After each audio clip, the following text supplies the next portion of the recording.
في درسنا السابق الباب 91 بعد 200 وهو بعنوان دعوات النبي صلى الله عليه وسلم، وشرعنا في قراءة الحديث الأول منه ولم نصل إلى غايته، وهو 88 بعد 600، والذي بعده طريقة أخرى للحديث نفسه هي أقصر من الأولى. Donc la semaine dernière, on a commencé la lecture du 291e chapitre de ce livre, qui a un titre similaire au long chapitre qu'on avait vu jusqu'à présent, qui était le 288e. Da'awatun Nabi sallallahu alayhi wa sallam. C'est donc une série de formules attribuées au prophète alayhi salatu wassalam, ainsi qu'à certains de ses compagnons radiyallahu anhum, dans lesquels ils implorent Allah subhanahu wa ta'ala. On avait commencé la semaine dernière la lecture du premier hadith de ce chapitre, le 688e, sans pouvoir arriver à la fin. On va donc reprendre sa lecture au départ. Et le deuxième hadith, celui qui le suit, n'est qu'une autre version plus courte du premier. قال رحمه الله تعالى حدثنا محمد بن بشار قال حدثنا عبد الملك بن الصباح قال حدثنا شعبة عن أبي إسحاق عن ابن أبي موسى عن أبيه رضي الله عنه عن النبي صلى الله عليه وسلم أنه كان يدعو بهذا الدعاء: رب اغفر لي خطيئتي وجهلي وإسرافي في أمري كله وما أنت أعلم به مني اللهم اغفر لي خطئي كله وعمدي وجهلي وهزلي وكل ذلك عندي اللهم اغفر لي ما قدمت وما أخرت وما أسررت وما أعلنت أنت المقدم وأنت المؤخر وأنت على كل شيء قدير. وقال رحمه الله حدثنا ابن المثنى قال حدثنا عبيد الله بن عبد المجيد قال حدثنا إسرائيل قال حدثنا أبو إسحاق عن أبي بكر بن أبي موسى وأبي بردة أحسبه عن أبي موسى الأشعري رضي الله عنه عن النبي صلى الله عليه وسلم أنه كان يدعو: اللهم اغفر لي خطيئتي وجهلي وإسرافي في أمري وما أنت أعلم به مني اللهم اغفر لي هزلي وجدي وخطئي وعمدي وكل ذلك عندي. Donc on avait vu que le prophète alayhi salatu wassalam, jazakallahu khair, implorait le pardon d'Allah tabaraka wa ta'ala de nombreuses façons différentes, et que cette diversité dans les formules appelait celui qui implorait Allah azza wa jal à se rappeler ses nombreux péchés. من المعلوم أن الإنسان كثير النسيان، وأنه ربما لو سئل عن بعض أشغاله التي مرت عليه اليوم لما استطاع أن يذكرها، فكيف بذنوبه وهي أكثر من نجوم السماء. L'être humain est connu pour beaucoup oublier. Il est possible que l'un d'entre nous, voire même beaucoup parmi nous, n'est pas capable de se souvenir de certaines choses qu'il a fait aujourd'hui. Que dire alors de ses péchés depuis qu'il est pubère? Alors, ce détail dans la façon de demander pardon à Allah Azza wa Jalla a pour but de nous éveiller l'esprit et nous rafraîchir la mémoire quand on demande à Allah de nous pardonner nos péchés, les premiers, les derniers, les secrets, les apparents, ceux qui sont volontairement et involontairement, etc., etc. Et bien, à chaque fois qu'on va évoquer une caractéristique en rapport avec le péché, les premiers, yani les anciens. Et là, tu vas te rappeler, tu vas aller loin dans ta mémoire. Et tu vas dire, ah ouais, j'ai fait ce péché à longtemps. Les derniers, donc les récents. Et là, pareil, tu vas te souvenir des récents péchés que tu as accomplis. En public, en secret, volontairement, involontairement, etc., etc. Donc, maqam al-tafsil yad'u ad-da'i ila an yujaddida al-intibah wa an yukthira min al-tadhkir. Le fait de détailler dans ce contexte-là pousse celui qui implore le pardon d'Allah Azza wa Jal à être attentif et surtout à renouveler ses souvenirs. Et donc ici, un Nabi sallallahu alayhi wa sallam lui demande à Allah de lui pardonner khati'ati wa jahli. Donc on avait vu ça ensemble. Le khati'a, ce sont les actions qu'on fait volontairement à l'encontre de ce qui est demandé. Et ça vise ici en premier les péchés de façon générale. Wa jahli, Est-ce que j'ai fait par ignorance? On avait expliqué que l'ignorance ici était d'ignorer la réalité de l'action qu'on a accomplie et surtout de celui à qui on a désobéi. Wa israfi fi amri, wal israf, on a vu c'était l'excès, le fait d'en faire trop dans nos affaires, quelles qu'elles soient. Wa in kanat fi al-asli mubaha, même si à la base elles sont tolérées.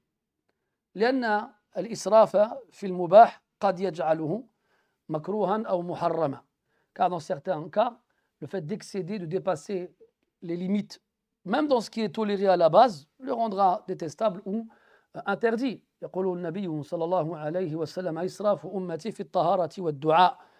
Il dit عليه الصلاة والسلام que l'excès, le dépassement des limites que ma communauté fera sera dans les du'a et dans les ablutions.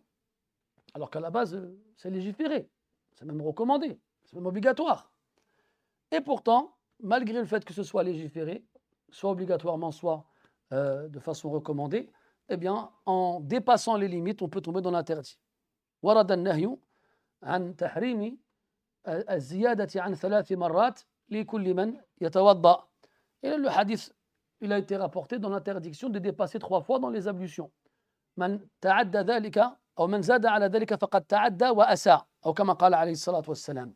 Celui qui va au-delà de cela, les 3 fois, se lave les mains 3 fois, lui dit non 4, non 5, non 10, en se disant c'est mieux. Si c'est plus, donc c'est mieux. Non, ça c'est faux. Et après tu dis celui qui va au-delà de cela, il a certes outrepassé les limites et il a mal agi. Donc des fois, dépasser les limites nous fait tomber de l'obligatoire ou du recommandé vers le détestable ou vers l'interdit. Donc l'israf, هذا تخيلوا في الأمور المباحات أو المشروعة. Ça c'est dans ce qui est toléré à la base ou dans ce qui est légiféré. Que dire alors de l'israf في ما لا يحل ارتكابه? Que dire alors de l'excès dans ce qui n'est pas toléré? مثلا شرب الدخان, par exemple fumer. الأصل هذا غير مباح, ce n'est pas quelque chose de toléré. وهو حرام, c'est interdit. Et ونرى من الناس من يسرف فيه. Et on voit parmi les gens des gens qui abusent dans le fait de fumer. Des gens qui vont fumer 1 paquet par jour ou 2 paquets par jour, je ne sais combien de cigarettes par jour. Puis à la fin, quand on lui annonce un cancer, il fait l'étonné. وما أنت أعلم به مني. Donc ça nous ramène à ce qu'on avait dit précédemment. أن الإنسان كثير النسيان. L'être humain, il oublie beaucoup. Et il y a sûrement des péchés qu'on a oubliés, tous ici présents. Pourtant, au moment où on les a faits, on était conscient. ولكن غلبتنا النفس الأمارة بالسوء وغلبتنا الشياطين. Mais l'âme qui appelle au mal a eu le dessus sur nous, ainsi que les diables qui nous entourent et nous encerclent. Alors, استحسناها في وقت ارتكابنا إياها. Au moment où on l'a fait, on s'est dit, finalement, c'est pas si mal que ça. Puis le temps y passe et puis on oublie. Et comme il disait, أحدهم فكم من مصيبة قد كنت نسيتها ذكرك الله إياها وكم من خطيئة قد كنت أخفيتها أظهرها الله لك وأبداها. Et comme il disait, combien de catastrophes tu as oubliées. Le jour de la résurrection, Allah il va te la rappeler. Et combien de péchés tu as tenté de cacher, le jour de la résurrection, Allah les dévoilera à tes yeux stupéfaits. Donc tu ne pourras pas y échapper. Et le fait de l'avoir oublié ne va pas le faire disparaître de ton registre d'actions. Le jour de la résurrection, tu seras étonné de voir des actions dans ton registre que tu ne pensais pas présentes. وَبَدَا لَهُم مِّنَ اللَّهِ مَا لَمْ يَكُونُوا يَحْتَسِبُونَ. Comme Allah dit dans le verset, il leur apparaîtra de la part d'Allah ce à quoi ils ne pensaient même pas. وترى المجرمين مشفقين مما فيه ويقولون يا ويلتنا ما لهذا الكتاب لا يغادر صغيرة ولا كبيرة إلا أحصاها. Et les criminels seront terrorisés de ce qu'ils trouveront dans leurs registres respectifs et ils diront malheur à nous, qu'est-ce que ce livre a à ne rien omettre, ni comme petit péché, ni comme grand péché, sans qu'il n'y soit mentionné. Et tu remarques qu'ils ont commencé par les petits péchés. Parce qu'on a tendance à se dire, oh, les petits péchés, ma'alish. Mais la première chose qu'ils ont remarqué dans ces livres-là en les lisant, c'est qu'ils étaient mentionnés les petits péchés. Iqra' kitabaka kafa bi nafsika al-yawma alayka hasiba. C'est ce qu'on te dira le jour de la résurrection. Lis ton livre et ta propre personne te suffit aujourd'hui comme juge ou comme comptable. Quand Allah dit Iqra' kitabak, هذه قراءة شخصية. C'est une lecture individuelle. أما une lecture générale, هذا لا يكون إلا لمن أخذ كتابه بيمينه. Quant à une lecture générale, c'est-à-dire devant tout le monde, seuls ceux qui ont reçu leur livre dans leur main droite le feront. فأما من أوتي كتابه كتابه بيمينه فأولئك يقرؤون كتابهم. Allah dit quant à celui qui reçoit son livre dans sa main droite, ce sont eux qui liront leur livre. Ce sont eux qui liront leur livre. أولئك يفهم من هذا أن غيرهم لا يقرؤون كتابهم لغيرهم وليس فيه ما يقرأ أصلا. Quant à ceux qui auront leur livre dans leur main gauche, ils ne le liront pas aux autres, ils se le liront à eux-mêmes. Et dans l'autre verset, quand on reçoit son livre dans la main droite, on ira voir les gens qu'on aime, ceux qui nous accompagnaient ici-bas dans le khayr. Comme Allah dit dans le verset, فَأَمَّا مَنْ أُوتِيَ كِتَابَهُ بِيَمِينِهِ فَسَوْفَ يُحَاسَبُ حِسَابًا يَسِيرًا وَيَنْقَلِبُ إِلَى أَهْلِهِ مَسْرُورًا. Il retournera auprès des siens et heureux et joyeux. Et là, il leur dira, هَا أُمُقْرَأُ كِتَابِيَ. Voici mon livre, lisez-le. Et then, ce livre-là, on va l'ouvrir, on va tous le recevoir dans nos mains, soit droite, soit gauche, puis on le lira. Soit une lecture qui nous remplira de regrets, soit une lecture qui nous remplira de joie. Donc c'est nous qui l'écrivons. C'est nous qui dictons aux anges que mettre dedans. Et notre salive sert aux anges d'encre pour l'écriture. Donc chacun, il voit ce qu'il met dedans. Et quand il dit « Wa ma anta a'lamu bihi minni » est-ce que tu sais mieux que moi? Parce qu'Allah la yansa, subhanahu wa ta'ala. La yadillu rabbi wa la yansa. Ni il se trompe, ni il oublie. Wa ma kana rabbuka nasiya. Et ton Seigneur n'oublie pas, subhanahu wa ta'ala. Wa ma anta a'lamu bihi minni. Et kadhalika, en disant ça, on reconnaît notre incapacité à tout retenir. Et on reconnaît notre faiblesse et notre imperfection et le fait qu'on oublie. Il y a des choses qu'on oublie sans faire exprès et il y a des choses qu'on oublie en faisant exprès. Mais est-ce qu'on a vraiment oublié? هذا شيء آخر. ثم قال اللهم اغفر لي خطئي كله وعمدي وجهلي وهزلي. Donc on revient à الخطأ مجانبة الصواب. Fait de prendre un autre chemin que celui de la droiture. Donc ici, il recommence, il répète Allahumma ghfir li khata'i kullah. Comme il a dit au départ, ighfir li khata'i. Ou khati'ati. Donc pardonne-moi toutes mes erreurs. Wa amdi wa jahli. Al-amd, c'est ce qui a été fait volontairement. An qasd. On a eu l'intention de le faire et on l'a fait. Puis après, il dit وجهلي ويبدو أن هذا خطأ من أحد الرواة لأن ذلك لا يتناسب مع الخطأ والذي مع الهزل والذي يتناسب مع الهزل هو الجد وهكذا جاء في الرواية الثانية التي بعدها dit وعمدي وجهلي وهزلي. Donc le jahl c'est l'ignorance, le hazl c'est ce qui a été fait par dérision, ce qui n'a pas été fait sérieusement, ce qui a été fait en plaisantant. Et là, on constate ici que les choses sont évoquées par pair, en fonction d'une chose qui les unit. Et l'ignorance et ce qui n'est pas fait sérieusement ne se correspondent pas. Et dans la version qu'il y a en dessous, il dit « Wa hazli wa jaddi ». Wa hazli wa jaddi, yani ce que j'ai fait sérieusement et ce que je n'ai pas fait sérieusement. Donc, al-jad ou al-jid, لعله أحسن من الجد. Al-jid, c'est ce qui est fait sérieusement. Wal-hazl, c'est ce qui n'a pas été fait sérieusement, ce qui a été pris à la légère, ce qui a été pris à la plaisanterie, ce qui a été pris avec dérision.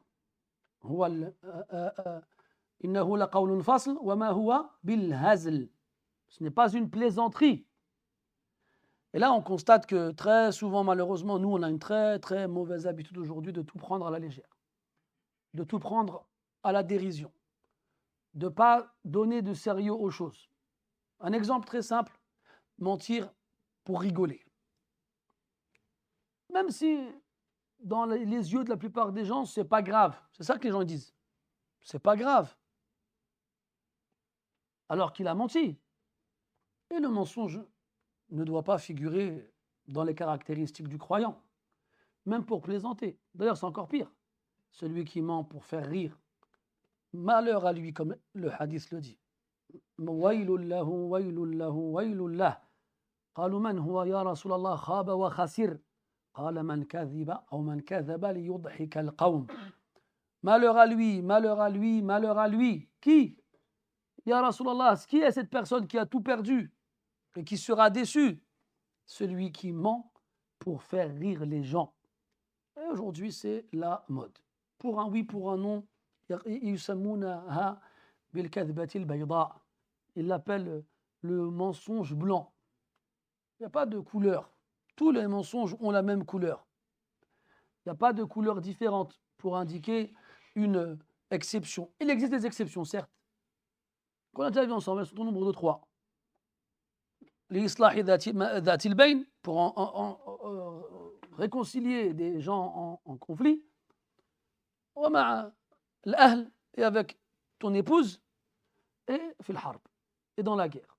Ma'ada dhalika, falaysa bi jaiz qat'an. Quant à ce qui est extérieur de cela, ce n'est pas permis du tout. إذن إياكم وهذه الأمور. Il faut faire très attention à ces choses-là, ce qui n'est pas fait sérieusement. Ce n'est pas grave. Cette phrase-là, elle a été très, très, comment dirais-je, dangereuse pour beaucoup de gens. Des gens qui prennent tout à la rigolade. Des gens qui se moquent. مثلا يا حديث ينهى فيه النبي صلى الله عليه وسلم الرجل عن أخذ متاع صاحبه ليروعه. Le prophète alayhi salatu wassalam, il a interdit à ce qu'une personne prenne les affaires d'une autre pour lui faire peur. Maintenant, tu poses ton téléphone par terre, tu vas faire les ablutions. Toi, tu veux lui faire une farce, une blague. Alors tu prends son téléphone et tu le caches. Lui, il revient sur son téléphone et puis il ne le retrouve pas. Il a peur, il pense s'être fait voler. Il va te voir et dit, t'as pas vu mon téléphone? Tu dis, moi j'ai rien vu. Là, tu as fait une deuxième chose mauvaise, car tu lui as fait peur et tu vas te mentir. Et quand l'autre, il est vraiment en train de stresser, mon téléphone, il coûte 1000 €, comment je vais faire? Il est akhirihi. Après, tu dis, ah, je rigole, il est là. Tout cela n'est pas permis. Tout cela est interdit. والترويع بصفة عامة بجميع أنواعه منهي عنه. Et le fait d'effrayer son frère de façon générale, quelles que soient les formes, est interdit. Combien ils ont joué ce jeu à la maison en se cachant derrière une porte? Le papa, la maman, le frère, la sœur, l'épouse, un des enfants, il arrive et puis boum, et la personne sursaute. Ou même des vidéos sur Internet où les gens ils se filment et puis ils mettent ça pour faire rire les gens parce que les gens écrivent, parce qu'ils ont des réactions. Tu m'étonnes que ce n'est pas une réaction inattendue. Il est surpris. Comment tu veux qu'il réagisse? C'est humain. Voilà, cette peur-là, il ne faut pas la faire naître dans le cœur des gens. Quand il interdit, sallallahu alayhi wa sallam, de faire ces choses-là. Il y a des gens qui ont été traumatisés à cause de choses comme ça. On a entendu parler de gens qui étaient petits, et qui tout allait bien pour eux, et à qui on a fait un tour de ce genre-là, et depuis ce jour-là, ils font pipi au lit. Ça les a traumatisés. Toi, tu t'amuses avec eux, tu penses que ce n'est pas grave, mais tu peux détruire la vie de quelqu'un pour des choses pareilles. كذلك جاء في الحديث أن النبي صلى الله عليه وسلم أخبر أن من أشار إلى أخيه بحديدة فهو ملعون حتى يشير إلى غيره. وفي رواية أن الملائكة هي التي تلعنها.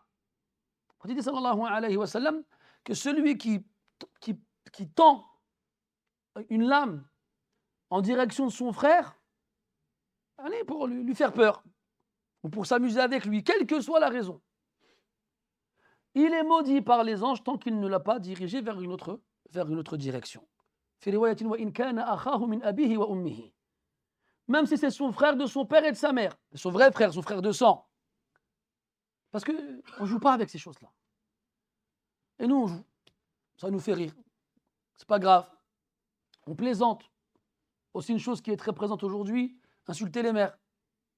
C'est devenu tellement normal que celui qui se fait insulter, ça lui fait ni chaud ni froid. Ils sont en train de jouer à PES, il s'est pris un 5-0, après il y a un ta mère quelque chose qui sort.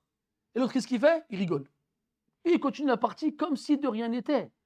Eh mes frères, avant, quand une mère était insultée, ça partait en guerre. C'était une guerre. Pas comment ça s'appelle, au sens figuré. Dans le vrai sens du terme. Pour faire l'affaire brève, il y a un roi qui jalousait un autre. Les deux s'appelaient Amr.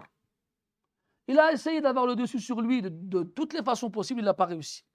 Il a dit, je n'ai pas réussi par moi-même, ben, je fais passer par ma mère. Alors il invite le roi et sa mère. Il prépare deux tentes, une pour lui et l'autre Amr, les deux rois, et une pour les deux mères. Les deux mères, elles s'installent, il y a une servante qui apporte à manger et à boire, et la mère du jaloux dit à la mère de l'autre, sers-moi. La mère d'autre lui dit, je ne suis pas ta servante, moi. Demande à ta servante. L'autre dit, comment tu me parles, toi? Elle lui met une gifle. Les deux tantes, elles sont l'une à côté de l'autre. Donc la mère qui s'est fait gifler, elle crie, wa Amra! Elle appelle son fils. Son fils, tout de suite a compris. Qu'est-ce qu'il fait? Il sort son épée et coupe la tête de l'autre. Direct. Et en rangeant l'épée dans son fourreau, il déclame des vers de poésie qui sont apprises par cœur jusqu'à aujourd'hui. Al-Maqsoud, la mère, c'est sacré, mes frères. Le prophète nous a interdit d'insulter la mère d'un autre pour pas qu'on se fasse insulter la nôtre. Il la'ana Allah, man la'ana walidayh. Qu'Allah maudisse celui qui maudit ses propres parents. On dit qu'il faut yal'anu al-mar'u walidayh. Comment est-ce qu'il est possible que quelqu'un il maudit ses propres parents?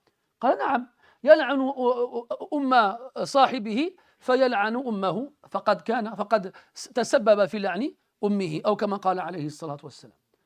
Oui, il dit lui il maudit la mère d'un autre, alors l'autre maudit sa mère à son tour, ben c'est comme s'il avait maudit lui-même parce qu'il a été la cause de cette malédiction. Et la liste elle est longue mes frères, elle est très longue.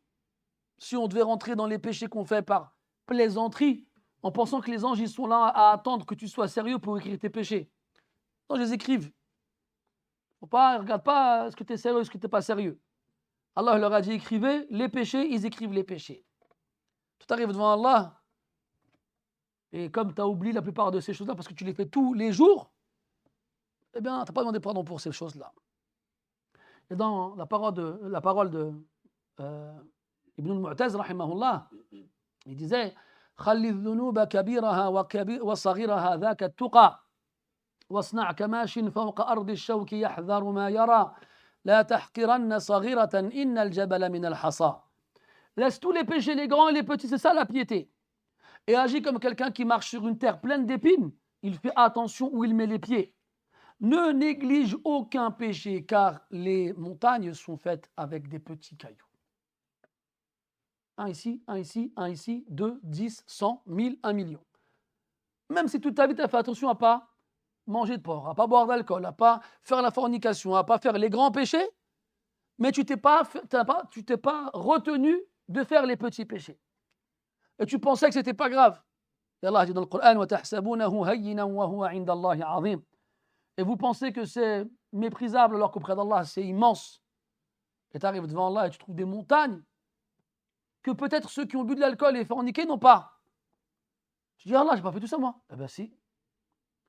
Le nombre de fois dont seul Allah Ta'ala est capable, que seul Allah est capable de calculer où tu as pris à la dérision ma désobéissance. Regarde dans le verset de Surat At-Tawbah quand ils se sont moqués du prophète et des sahaba radiyallahu anhum.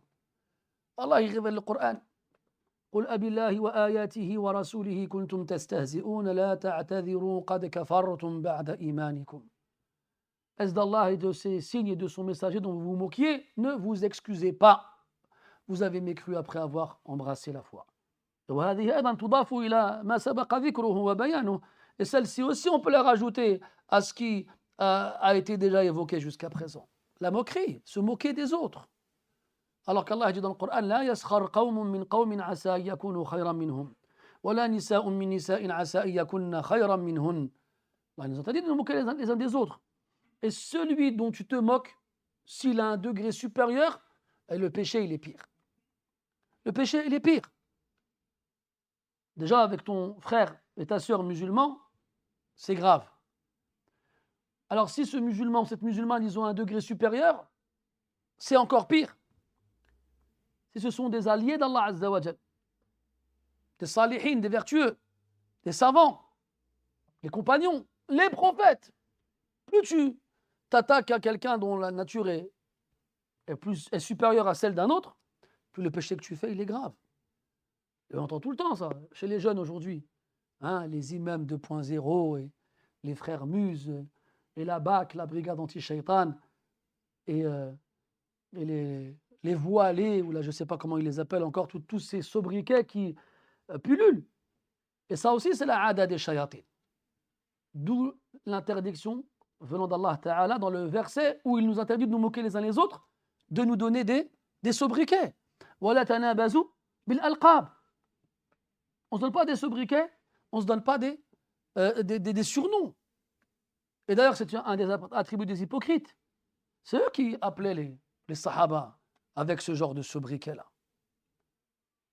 Et eux, plutôt aujourd'hui, ceux qui se moquent des salihin et des salihat, c'est des gens qui ont dans leur dîn une riqqa, un da'af, la faiblesse. Les voir accrochés à leur religion alors qu'eux n'arrivent pas, ça les énerve. Résultat, ils les détestent. Résultat, ils parlent d'eux en mal. Et des fois, ils rigolent.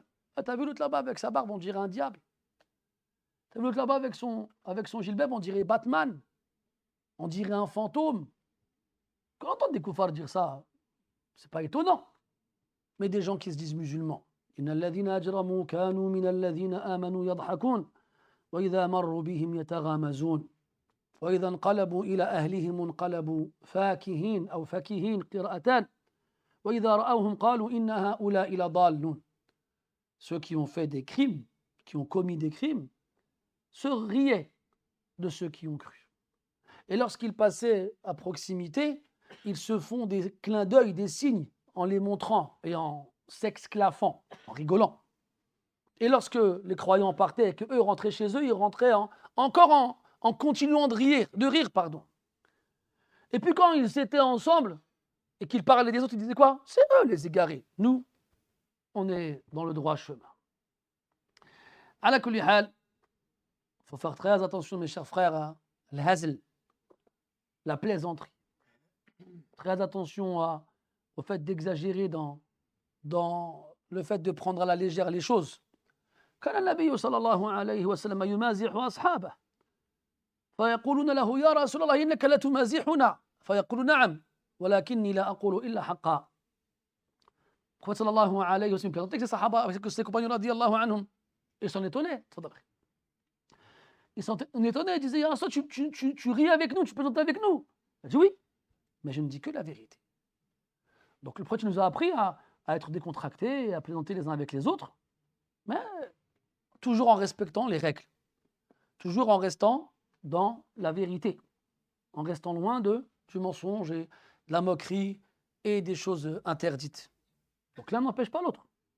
On peut rire, mais toujours dans le rire. Et le fait de faire rire ses frères fait partie d'un moyen de rentrer la joie dans leur cœur. Et celui qui rentre la joie dans le cœur de son frère, Allah il le récompense. Un hadith rapporté par le Bukhari, où Omar radiallahu anhu, il rentre chez le prophète, et puis il voit dans son visage comme s'il était inquiet. Alors il a dit, la aqulanna shay'an udhiku bihi an-nabiy sallallahu alayhi wa sallam. Il a dit, je vais dire une chose pour faire rire le prophète. Il a dit une chose et pourquoi il a ri? Regarde la niya. Tu vois, ton frère, il a l'air soucieux, inquiet, il a l'air pensif. Remonte-lui le moral. Dis une chose qui va lui faire rire, sans te moquer de lui et sans, bien sûr, mentir. قال وعمدي وجهلي والصواب وجدي وهزلي. Donc ça, c'est pour ce qui n'est pas fait ce qui est fait à la légère. Parce qu'il a dit, avec ce qui est après, ce qui est fait sérieusement. Ce qui est fait sérieusement, c'est prémédité, c'est réfléchi. Je vais faire ci, je vais faire ça, après tu le fais. Et on avait vu ensemble dans تفسير قول الله تبارك وتعالى في سورة يوسف اقتلوا يوسف أو اطرحوه أرضا يخل لكم وجه أبيكم وتكونوا من بعده قوما صالحين. وذكرنا وذكرنا عند مرورنا بهذه الآية قول المفسرين هل تصح توبة من قصد المعصية كما قصد التوبة بعدها على قولين عند أهل العلم. On avait vu dans le verset de Surat Yusuf quand les frères de Yusuf ont décidé de se débarrasser de leur petit frère Yusuf alayhi salam. Eh bien, la majorité d'entre eux se sont dit les uns les autres, tuez Yusuf, ou bien jetez-le dans une terre lointaine, afin que le visage de votre père vous soit entièrement consacré. Et après, vous serez des gens vertueux. Et là, les savants ont divergé sur la question, est-ce que le repentir de quelqu'un qui a prémédité le péché et a déjà pensé au repentir par la suite, il est valide ou pas? Des jeunes, par exemple, ils sont là, venez, on va en boîte. Non, là, Yajous, oh, mais t'as vu, c'est pas grave, on fera tauba après. Vas-y, on fera tauba après. Cette mas'ala, cette tauba, qu'est-ce qu'elle vaut? Les gens ont dit, elle vaut rien. C'est même limite de la moquerie de prétendre se repentir en sachant déjà qu'on prévoit le péché et qu'on le prépare. Et là, ils ont dit non. Quelque chose. Ils se sont basés sur le verset de Surat Yusuf avec les frères de Yusuf. Parce qu'après, les frères de Yusuf, qu'est-ce qui s'est passé? هل تابوا؟ نعم. هل أصبحوا قوما صالحين؟ نعم. بل أصبحوا أنبياء. Est-ce qu'ils se sont repentis, les frères de Yusuf? Oui. Est-ce qu'ils sont devenus des vertueux? Oui. Plus que ça, ils sont devenus des prophètes. ولكن أنت من يضمن لك أنك ستصبح من الصالحين؟ أما أن تكون من الأنبياء فهذه دعها جانبا بل بعيدا عنك. Qu'est-ce qui te garantit à toi que tu vas être un vertueux après t'être repenti? Ça, par contre, ne cherche pas à être un prophète, tu ne le seras pas. Bismillah. Donc il a dit Allahumma aghfir li khata'i kullah wa amdi wa jahli wa hazli. Donc ce que je fais sérieusement, ce que je fais en plaisantant, wa kullu dhalika indi. Et na'am. كلنا بشر كلنا أبناء رجل واحد وهذا الرجل جعل الله تعالى فيه من أشكال وأنواع الأرض كلها في جنسها وصلابتها ورقتها وألوانها وما أشبه ذلك فكلنا أبناء ذلك الرجل. تفضل. Il dit, يرحمك الله, il dit que tout cela est en moi. Tout ce que je viens de dire. Al-khata, al-amd, al-jid, al-hazl, al-jahl, wa ma shbaha dhalik. Ce que je fais volontairement, involontairement, en connaissance de cause, par ignorance, sérieusement, en plaisantant, tout cela, je l'ai. Tout cela, on l'a. لذلك نقول ولا نزال نرددها من غير ملل ولا كآبة ارفقوا بأصحاب الذنوب فأنتم كذلك من المذنبين والله تعالى يقول كذلك كنتم من قبل فمن الله عليكم. C'est pour ça qu'on dit, qu'on répète, faites preuve d'indulgence vis-à-vis des pécheurs, car nous en sommes tous des pécheurs. Et Allah a dit dans le Coran, c'est comme ça que vous étiez auparavant, mais Allah vous a fait don de sa grâce. Donc si aujourd'hui il y a des péchés que vous ne faites plus, il y en a d'autres que vous faites encore. Et si il y a des gens que vous connaissez qui font des péchés que vous ne faites plus, peut-être qu'ils ne font pas les péchés que vous faites encore. Donc ne soyez pas durs envers eux. Oui, c'est vrai qu'il y a un comportement adopté avec eux. Faire preuve de franchise, leur ordonner le bien, leur interdire le mal, et après choisir si la douceur ou la dureté est susceptible de plus fonctionner avec l'un ou avec l'autre. Mais, dans tous les cas, il ne faut pas se sentir supérieur à lui. جاء في الحديث أن النبي صلى الله عليه وسلم قال لا تظهر الشماتة على أخيك فقد يعافيه الله ويبتليك. الشماتة en arabe, en vrai, pas احنا comme on dit احنا au bled, c'est pas pareil. الشماتة إظهار الفرحة إذا أصيب عدوك بمصيبة. الشماتة, c'est le fait de montrer, de manifester de la joie lorsque ton ennemi est touché par un mal. C'est dans le Coran. Allah dit dans Surat Al-A'raf, على لسان هارون عليه السلام قال ابن إن القوم استضعفوني وكادوا يقتلونني فلا تشمت بي الأعداء ولا تجعلني مع القوم الظالمين. Haroun dit à son frère Moussa alayhi salam que leur peuple ne l'a pas laissé agir librement. Et ils ont failli le tuer. Après il dit فلا تشمت بي الأعداء, en t'en prenant à moi, ne rend pas nos ennemis heureux. C'est ça qu'ils ont voulu. Ils ont voulu semer la discorde entre nous, et en t'en prenant à moi, tu vas leur donner satisfaction. Donc, on revient au hadith. La tuzhiri shamatata ala akhik. Ne montre pas de joie vis-à-vis de ton frère lorsqu'il fait un péché. Ah, il a fait le péché. Ah, je le savais. Parce qu'il n'y a que en ayant à la base une mauvaise opinion envers lui que tu seras content de le voir faire des péchés. Qu'est-ce que ça t'apporte, toi, comme joie que ton frère il fasse un péché? Rien. Alors, comment ça se fait que ça te rende heureux? C'est pas normal. De voir un musulman faire un péché, ça ne devrait pas te rendre heureux. Donc, si ça te rend heureux, c'est que Mousbaqan, avant ça, il y avait quelque chose entre vous. Et le fait de le voir tomber te réjouit et te conforte dans ton opinion initiale. Ça veut dire que tu avais déjà fait un péché, on avait une mauvaise opinion de lui. Déjà. Ah, lui, je ne sais pas pourquoi je ne l'aime pas. Voilà des trucs comme ça, tu as vu? Des fois, tu viens à la mosquée, il y a des frères, ils sont là, salam, salam. Et tu n'as rien demandé, il ne t'a jamais rien fait. Shaitan, il vient, il waswis sous lac. Je dis, lui, je ne l'aime pas, je ne sais pas pourquoi je ne l'aime pas. Au début, tu ne sais pas pourquoi tu ne l'aimes pas. Puis, je suis là, tu vas chercher des moyens de confirmer cette haine. Et tu ne vas pas en trouver.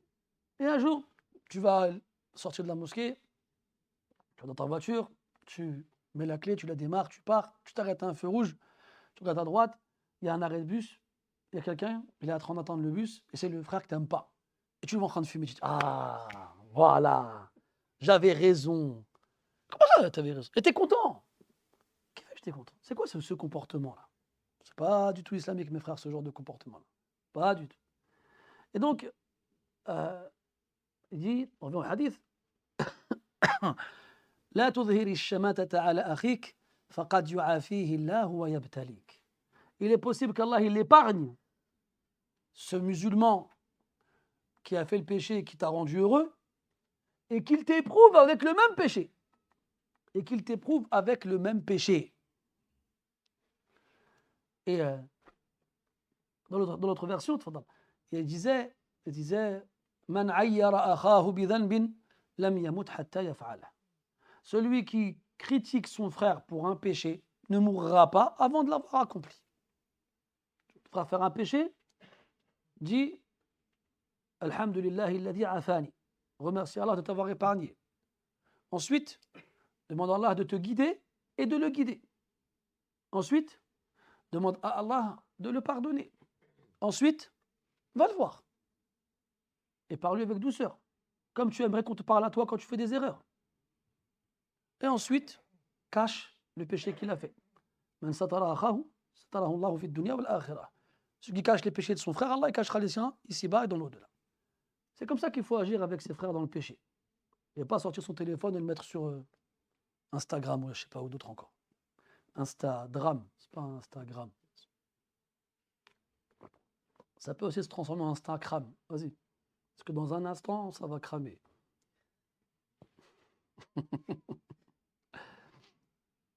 Bref, وَكُلُّ ذَلِكَ عِنْدِي. Ça, mes frères, cette phrase-là nous remet tous à notre place, c'est-à-dire très bas. Tout ça, c'est en moi. Parce que, mes frères, on est tous les enfants d'un même homme, Adam alayhi salam. Cet homme-là, Allah l'a créé à partir de la terre. Et ce n'est pas seulement un morceau de terre.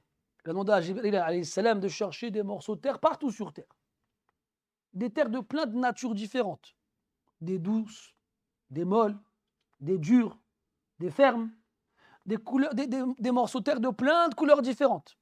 Des blanches, des noires, des jaunes, des rouges. Des morceaux de terre de plein de formes différentes. Des terres fertiles, des terres stériles. et des terres dans lesquelles on trouve des minerais de valeur, de l'or, de l'argent, des diamants, et d'autres où on ne trouve rien de cela. Et donc, tout ça, c'est présent. Nous sommes tous les enfants de cet homme-là, Adam alayhi salam, tous sans exception. Donc tout ça, tout ce que Adam il avait alayhi salam en lui, on l'a en nous aussi. Tout. La joie, la tristesse, l'oubli, la colère, etc., etc. Tout ça, c'est présent chez chacun d'entre nous. Tous. Donc ne regardons pas les autres avec orgueil et mépris et avec l'impression qu'on est supérieur à eux. Le simple fait de regarder les gens comme ça prouve qu'on ne l'est pas. Parce que celui qui est modeste, il ne regarde jamais les autres avec ce genre de regard. Allahumma ghfir li ma qaddamtu wa ma akhart. أي ما فعلته من قبل سابقا وما أخرت ما أحدثته في وقت قريب. Pardonne-moi ce que j'ai fait il y a longtemps et ce que j'ai fait il n'y a pas longtemps, récemment. Ça revient à ce que je vous disais tout à l'heure. Parce qu'on oublie. Et là, le fait de détailler, toi, quand tu fais ce dua, tu dis Allah, pardonne-moi, comme ci, et comme ci, et comme ci, et comme ça, c'est censé à chaque fois te libérer tes neurones et, j'allais dire, ouvrir tes chakras. Bon, je l'ai dit, mais en gros, ça te rafraîchit la mémoire. Tu te souviens. Wama asrartu wama a'lant. Ce que j'ai fait secrètement et ce que j'ai fait publiquement. Ce que j'ai fait sans que personne ne me regarde quand je le faisais et ce que j'ai fait devant tout le monde. C'est ça qui est étonnant. C'est de faire des péchés devant tout le monde sans que personne ne t'en empêche. Parce que c'est devenu normal. Parce que c'est devenu banal. Ça ne dérange plus personne. C'est plus un problème. Et c'est ça le problème. C'est d'être dans un environnement où personne ne te dit que ce que tu fais, c'est pas bien. Personne. Il y a des gens qui t'encouragent à le faire. Et quand tu l'as fait, ils t'abandonnent. Comme Shaitan, Allah le décrit dans le Coran. L'être humain, quand il arrive devant Allah le jour de la résurrection et qu'il veut tenir le diable comme responsable de ses actions, il se désavoue de lui. Allah dit dans le Coran وَكَانَ الشَّيْطَانُ لِلْإِنسَانِ خَذُولًا. Le diable, il abandonne l'être humain. L'autre verset كَمَثَلِ الشَّيْطَانِ إِذْ قَالَ لِلْإِنسَانِ كْفُرْ فَلَمَّا كَفَرَ قَالَ إِنِّي بَرِيءٌ مِّنْكَ إِنِّي أَخَافُ اللَّهَ رَبَّ الْعَالَمِينَ.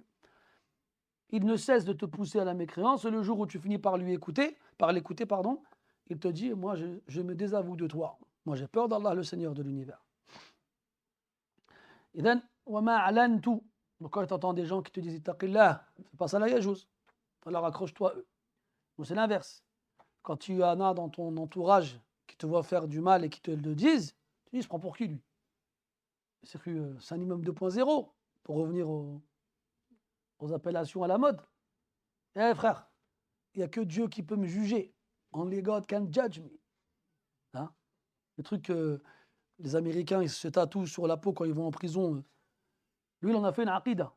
Tu vois, c'est ceux qui sont chirs, c'est Tupac. Allah musta'an. Il n'y a que tu me juges. C'est devenu très très fréquent ça aujourd'hui. Les gens ils ont ça à la bouche à la moindre occasion. Eh, arrête de me juger. Eh, me juge pas. Mais bien sûr que je te juge. Tu rigoles quoi? C'est pas toi que je juge. C'est ton action. J'ai quand même le droit de dire que ce que tu fais, c'est pas bien. Après, moi, je ne suis pas en train de rentrer dans ton cœur et de juger sur ta destination finale au paradis ou en enfer. Non.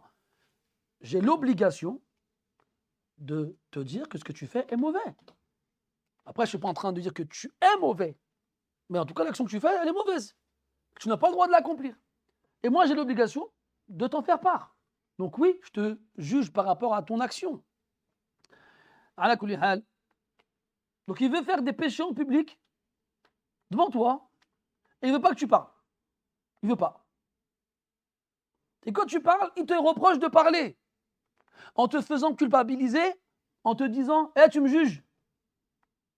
c'est écrit où? J'ai pas le droit de te juger en fait. Ramenez, bismillah. Ramenez-nous des versets, des hadiths, on en discutera ensemble, Inch'Allah. Si tu me dis, j'ai pas le droit de te juger par rapport à ton intention ou par rapport à ta destination finale dans l'au-delà, oui, tu as raison. Ça, c'est entre les mains d'Allah Azza wa Jal. Mais si tu me dis par rapport à ton action, c'est faux. Si par exemple quelqu'un il vient, il s'est tatoué. Toi, c'est haram. J'ai dit, taqillah, c'est haram de faire ça. Crains Allah, c'est haram. Tu ne me juges pas, comme ça je te juge pas. Ce que tu as fait, c'est haram. Si, je te le dis, je te le répète. C'est interdit de se tatouer. لعن الله الواشمة والمستوشمة أو كما قال عليه الصلاة والسلام. Allah il maudit la tatoueuse et celle qui se fait tatouer. Et dans le hadith, il a parlé de celle qui se fait tatouer, donc au féminin, parce qu'à la base, c'est une action de femme. Ce n'est pas les hommes qui faisaient ça. Alors aujourd'hui, si on parlait du tatouage, en veux-tu, en voilà. Après, il y en a qui vont dire quoi? Nos sœurettes, les beurettes, qui se font des tatouages au Hanna. C'est vrai, c'est pas du tatouage proprement dit. Le tatouage, c'est indélébile. Mais il y en a qui te font les mêmes motifs. Encore, tu nous fais les tatouages à la maghrébine ou bien à n'importe quelle culture musulmane. Maqboul. Maqboul bi shurut. Ce sera accepté avec des conditions, bien entendu. C'est pas la fête au village. Walakin, on les connaît les motifs des surfeurs. C'est le mec qui fait comme ça avec sa planche là. On voit les motifs qu'ils ont sur certaines parties de leur corps. Ben, les trucs à la mode, là, les trucs de. Je sais pas dans quelle lettre là. Hawaï ou la Tahiti ou je sais pas, dans les îles pacifiques où les gens ils sont bronzés et musclés. On devrait aller faire un tour là-bas, ça nous ferait du bien. À la kulli hal. Donc on voit des musulmans, ils se font des tatouages de ce genre-là. Pour une femme, c'est répréhensible. Les Maoris, c'est le mot que je cherchais. C'est où ça? C'est Calédonie, je crois, non? Ouais, vers là-bas. C'est de l'autre côté. Zaba, vous saviez, Zaba. Et donc, donc on a nos frères et nos sœurs qui viennent. Une femme, elle fait ça, elle se fait des tatouages au Hanna. Elle se sent. Ouais, mais c'est pas un tatouage, hein. Mes frères, les ulama, ils nous ont interdit de tenir un verre avec de l'eau dedans, comme le tiennent ceux qui boivent de l'alcool. Tu vois, il y a des verres spéciaux pour boire de l'alcool. Il y a les flûtes, c'est pas ça des flûtes. Et ils les tiennent comment? Ils les tiennent comme ça. Pas faire ça comme gobelet, mais tu as vu, tu as un petit truc qui dépasse là, poignée, je pense qu'on peut l'appeler comme ça. Et donc ils le prennent comme ça, et puis ils laissent la partie qui dépasse passer entre leurs doigts. Puis après, ils font comme ça. Ou bien, qui n'a pas fait si du fumet avec une cigarette en chocolat quand tu étais petit? Mais regarde, التشبه بالفساق فسق. Les ulama ont interdit de faire ça. Ils ont interdit de faire ça. Ça, c'est l'action des foussaq, des pervers. Et tu ne dois pas leur ressembler aux pervers. Même si tu fais quelque chose de licite à la base. Tu bois de l'eau. Alors, se tatouer avec du hanna, mais des motifs connus par ceux qui les portent, ça, bien sûr, ce n'est pas le même péché, mais c'est aussi quelque chose de répréhensible. ثم قال أنت المقدم وأنت المؤخر هذا اسمان من أسماء الله تبارك وتعالى أو هذان اسمان من أسماء الله عز وجل المقدم الذي يجعل في المقدمة من يشاء يجعل في الأمام من يشاء ويجعل ما يشاء كذلك من الأعمال ولا يجعل في الأمام إلا عباده الصالحين ولا يجعل في الخلف إلا عبيده الظالمين يقول سبحانه وتعالى ولقد علمنا المستقدمين منكم ولقد علمنا المستأخرين فالله تبارك وتعالى يعلم كلا منا وكذلك أعمالنا ويعلم من يكون في الأمام ومن يكون في الخلف. Il dit أنت المقدم, tu es celui qui met devant. والمؤخر, celui qui met derrière. Ça, ce sont deux des noms d'Allah subhanahu wa ta'ala. Il met devant qui il veut parmi les gens, et il met derrière qui il veut parmi les gens, et il met devant ce qu'il veut parmi les actions, et il met derrière ce qu'il veut parmi les actions. Quand on dit devant et derrière, c'est vers l'avant, vers lui, et vers l'arrière, donc loin de lui, donc proche de lui et loin de lui. Allah dit dans le verset وَمَا تُقَدِّمُوا لِأَنفُسِكُم مِّنْ عَمَلٍ وَمَا تُقَدِّمُوا لِأَنفُسِكُم مِّنْ خَيْرٍ تَجِدُوهُ عِندَ اللَّهِ. Dans le verset, Allah dit وَجَعَلْنَا وَقَدِمْنَا إِلَى مَا عَمِلُوا مِنْ عَمَلٍ فَجَعَلْنَاهُ هَبَاءً مَنْثُورًا. قَدِمْنَا. Al-Maqsoud, Allah il met vers l'avant, donc proche de lui qui il veut, ses esclaves pieux et vertueux. Et il met derrière, loin de lui, qui il veut, avec sagesse et science, sans être injuste envers qui que ce soit. Pareil pour les actions. Il y a des actions qu'il met vers l'avant et des actions qu'il met vers l'arrière. Donc ici, ce qu'on demande en référence à ces deux noms-là, c'est de faire que ce dua, Allah yuqaddimuhu, le mettre vers l'avant, yuqarribuhu, il le rapproche, wa yaqbaluhu, il l'accepte. Comme il met en avant celui qui l'a fait, ce dua. Wal mu'akhir, et tu mets d'ailleurs qui tu veux. Dans le verset, وَلَقَدْ عَلِمْنَا الْمُسْتَقْدِمِينَ مِنْكُمْ وَلَقَدْ عَلِمْنَا الْمُسْتَأْخِرِينَ. Nous savons certainement qui sont parmi vous ceux qui se mettent vers l'avant et ceux qui se mettent vers l'arrière. وَالْجَزَاءُ مِنْ جِنْسِ الْعَمَلِ. Et la rétribution est de même nature que l'action. Vous connaissez ce hadith où le Nabi sallallahu alayhi wa sallam était avec ses compagnons radiyallahu anhum à la mosquée en train de leur parler. وَهُمْ قَدْ تَحَلَّقُوا حَوْلَهُ. Et les Sahaba radiyallahu anhum se sont assis en cercle autour de lui. فَدَخَلَ ثَلَاثَةُ نَفَرٍ. 3 hommes, ils sont rentrés. Un d'entre eux, il a trouvé une place vers l'avant, alors il s'est avancé, il s'est assis. Un d'entre eux, il a trouvé une place à la limite, alors il s'est assis là où il a trouvé de la place. Et le dernier, il est parti. Et là, le prophète sallallahu alayhi wa sallam assiste à la scène, il dit هل أنبئكم بالنفر الثلاثة. Voulez-vous que je vous informe au sujet des 3 hommes? Il dit أما الأول فآوى إلى الله فآواه الله وأما الثاني فاستحيا من الله فاستحيا الله منه وأما الثالث فأعرض عن الله فأعرض الله عنه. Il dit quant au premier, il a cherché refuge auprès d'Allah, alors Allah il lui a offert refuge. Quant au second, il a eu de la pudeur envers Allah, alors Allah en a eu envers lui. Et quant au troisième, il s'est détourné d'Allah, alors Allah s'est détourné de lui. Donc celui qui va vers l'avant, avec une intention vertueuse et sincère et pure, Allah il l'accueille et il l'approche. وكذلك العكس, ceux qui préfèrent rester derrière. Et ça, mes frères, c'est dans tout. Comme مثلا c'est iqamatu salah, c'est l'heure de la prière, et que les rangs se forment, et que quand les rangs se forment, il y a des ouvertures, il y a des places libres, il y a des places vides qui se libèrent. Et là, on est poli, mashallah. تفضل. لا تفضل انت. لا انت الاول. Non, انت الاول. On se fait des politesses. On ne veut pas. Il y a des gens qui attendent, quand c'est le Jumu'ah, que la khutbah finisse pour rentrer. Pour être au dernier rang, comme ça, c'est les plus proches de la sortie, comme ça, c'est les premiers à sortir. Les derniers à rentrer, les premiers à sortir. Alors que dans le hadith, on sait que celui qui rentre dans la mosquée, quand l'imam il a commencé le prêche, il n'a pas la récompense du vendredi. Allah il lui écrit que la récompense du dhuhr. Et que le premier qui rentre, c'est comme s'il avait donné en aumône un dromadaire, puis un bœuf, puis un bélier, puis une poule, puis un œuf. Et celui qui arrive après que la khutbah a commencé, il n'a pas de récompense. Il n'a pas de récompense du vendredi en tout cas. Que dire de celui qui attend? Il attend à l'extérieur, il y a de la place, il est arrivé, la khutbah n'a pas commencé, il reste dehors. Il attend. La khutbah commence, il est encore dehors. Il répond au téléphone. Pourquoi pas il grille une cigarette? Yarhamukallah. En regardant sa montre, tu vois, il abuse. C'est lui qui, c'est moi j'abuse.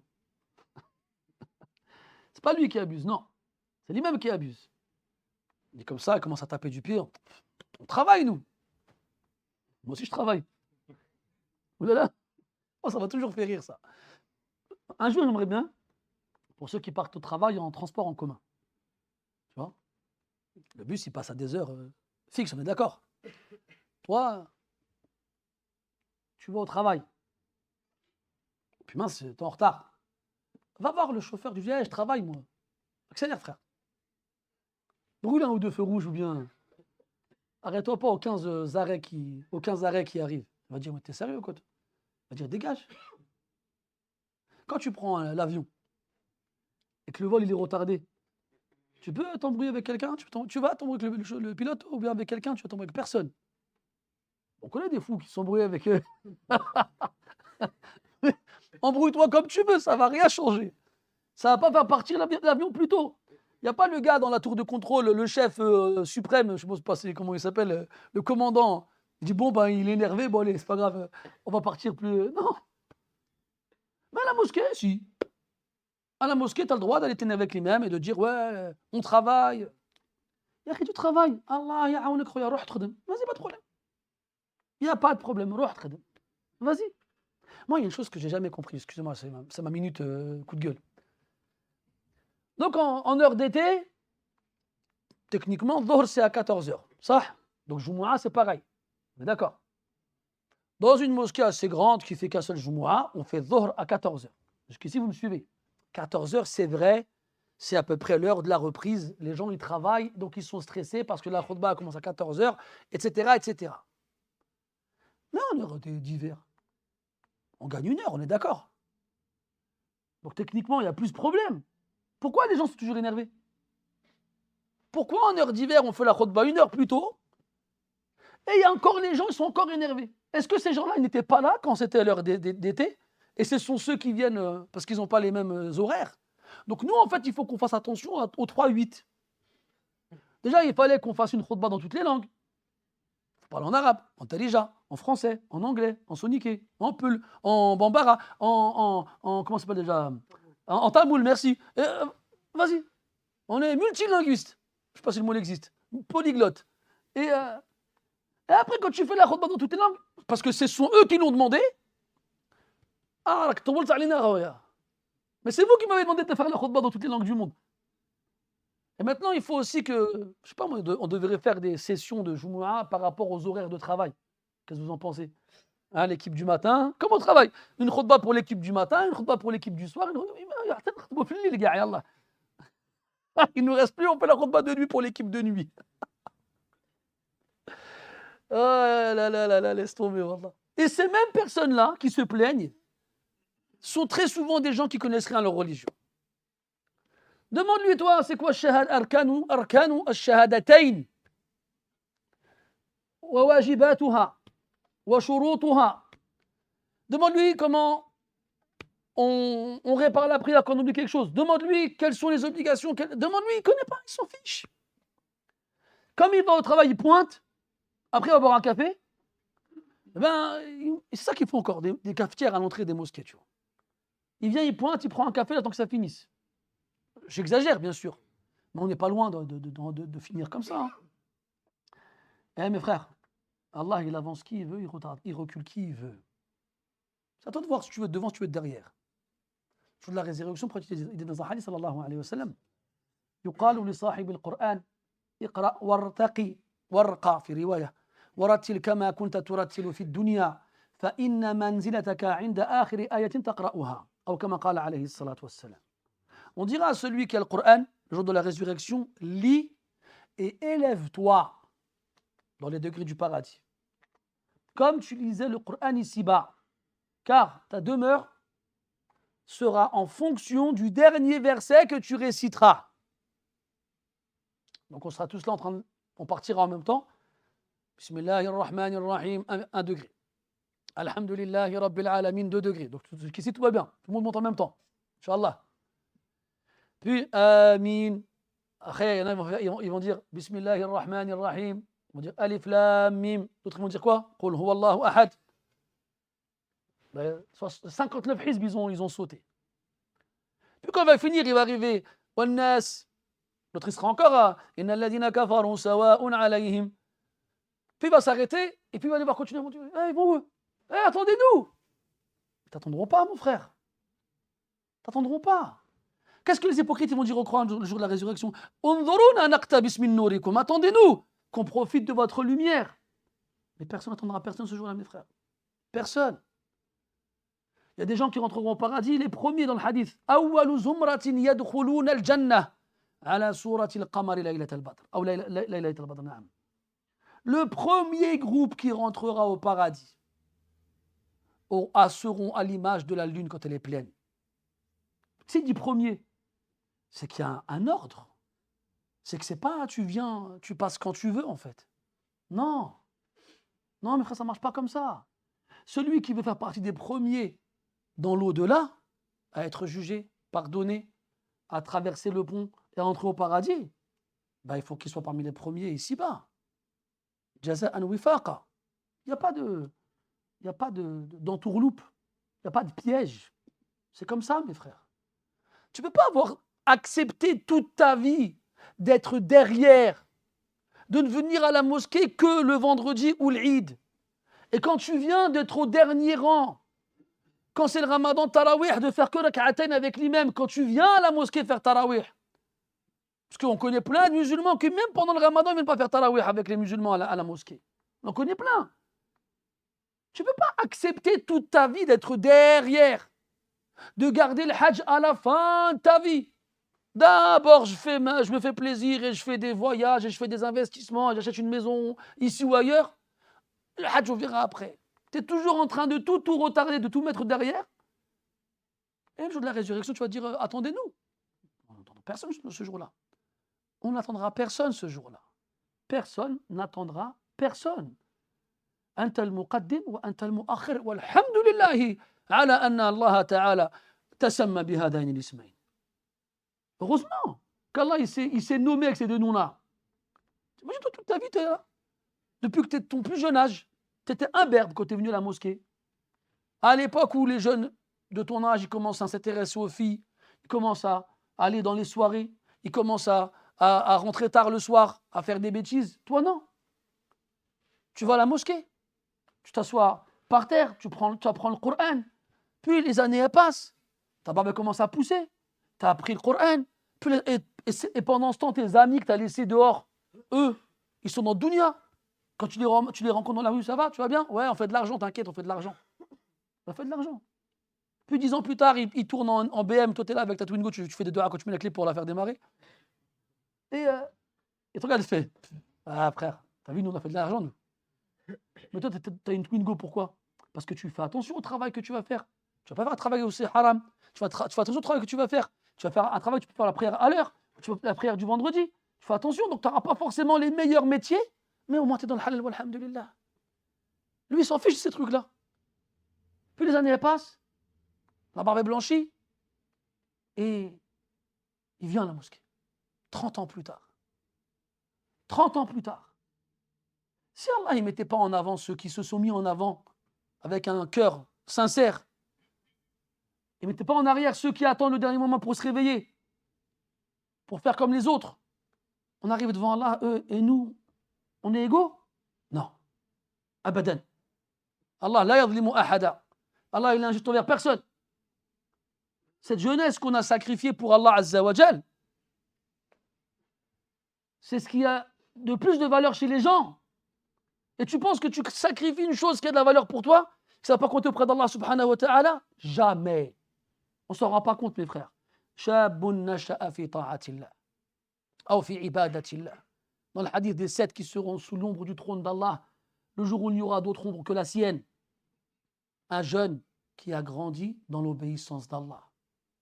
Ah, mes frères, vous ne faites pas avoir par les autres. C'est dur de s'accrocher. Mais si Allah il vous permet de le faire, wallah que vous ne regretterez pas. Vous ne regretterez pas. Quand les autres ils se réveilleront à 60 ans, ils commenceront à aller à la mosquée parce que ça y est, il est à la retraite, il a le temps maintenant. Il n'avait pas le temps avant. Qu'à 70 ans, il se réveille pour faire le pèlerinage parce que ça y est, il a fini de payer la maison. Toi, ton pèlerinage, tu l'as fait, tu avais 20 ans. Tu t'es marié à 20 ans. Tu as été à la mosquée à 20 ans. Tu as appris le Coran à 20 ans. Ya, mashallah. La yastawiyani abada. Wallah, ils seront jamais égaux. Jamais. Abadan. Anta al-muqaddim wa anta al-mu'akhir. Quand tu demandes à Allah de te pardonner, de toutes ces différentes façons, Souviens-toi qu'Allah, il met devant qui il veut et derrière qui il veut. Et il met devant les actions qu'il veut et il met derrière les actions qu'il veut. Et il y a certaines personnes pour qui il va mettre le pardon en avant. Et donc les péchés seront loin derrière. Et certaines personnes pour qui ce sera la punition qui sera mise en avant. Et les péchés ils resteront à côté de lui. Et donc mes frères, faisons très très attention à tout cela. Wa anta ala kulli shay'in qadir. Et tu es certes capable de tout. Ça c'est pour nous rappeler que quelle que soit la gravité du péché qu'on a fait, Allah il sera toujours capable de le pardonner. Il n'y a pas un péché trop grave pour Allah Azza wa Jal. Il n'y a pas un péché que tu vas faire, Allah il va dire ah non celui-là je peux pas. Hasha lillah. Hasha lillah. Jamais. Donc évertue-toi à implorer Allah de cette façon-là, avec insistance et persistance, et continuité et fermeté, et tu seras satisfait du résultat le jour où tu rencontreras Allah subhanahu wa ta'ala. La deuxième version, Allahumma ghfir li khati'ati wa jahli wa israfi fi amri wa ma ta'lamu bihi minni. Allahumma ghfir li hazli wa jiddi wa khata'i wa amdi wa kullu dhalika indi.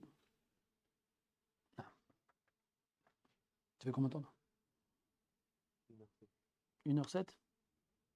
Baraka ou là? Je suis un peu fatigué, vous m'excuserez. Hein? نكتفي بهذا القدر إن شاء الله. سبحانك اللهم وبحمدك نشهد أن لا إله إلا أنت نستغفرك ونتوب إليك. اللهم اغفر لنا ذنوبنا كلها أولها وآخرها دقها وجلها سرها وعلانيها. اللهم اغفر خطيئاتنا كلها. اللهم اغفر لنا ما قدمنا وما أخرنا وما أسررنا وما أعلنا وما أنت أعلم به منا.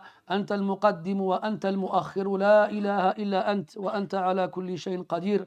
اللهم إنا نشهدك أننا قضينا سن الشباب في بيتك نصلي لك ونقرأ كتابك ونتعلم سنة نبيك. اللهم إن كنت تعلم أننا فعلنا ذلك ابتغاء وجهك الكريم فتقبله منا يا رب العالمين واجعله قدامنا يوم نلقاك وأنت راض عنا غير غضبان. اللهم من لحق بنا ولم يقضي مثل ما قضينا فتقبل منه واجعله من المقبولين يا رب العالمين. اللهم صل وسلم وبارك على عبدك ورسولك محمد وعلى آله وصحبه أجمعين والحمد لله رب العالمين وبارك الله فيكم.